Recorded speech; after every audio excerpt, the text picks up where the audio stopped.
Hello everyone. তো এটা আমার কয়েকদিন আগেরই ব্লগ। তো আমি গিয়েছিলাম শিশু মেলাতে, ওইখানে যোগা কম্পিটিশন ছিল। তো ওইটাই আপনাদের সাথে শেয়ার করছি। তারপর ওইখান থেকে আমরা বেরিয়ে মেলার উদ্দেশ্যে চলে গেলাম আস্তাবলে। তো ওইখানে যাওয়ার পথে অনেকটাই জ্যাম ছিল, তো জ্যামটাকেও পার করলাম। তো আপনাদের সাথে কিছু ক্লিপস নিয়ে নিলাম দেখানোর জন্য। তো আস্তাবলে ছিল স্বদেশি মেলা, ওইটা ত্রিপুরা ট্রাইবসের ব্যাপারে, মানে ট্রাইবসদের মানে যে কালচার ছিল ওইটার ব্যাপারে।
Tidunay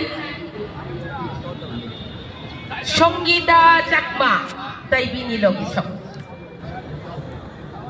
কৌতো এখানে কেমন লাগছে? এখানে হ্যাঁ ভাবলাম এখানে আইসে ভালো লাগবো, কিন্তু আমার কিছু কিনা দিতেছে না, আমার ভালো লাগতেছে না। টাকা নাই, টাকা থাকলে কিনা দিব, ইনকাম করতে পারলে অবশ্যই কিনা দিব। ও তাইলে আমি পরে কিনা দিবা দেবো, তখন আমরা আচ্ছা, ঠিক আছে। টাকা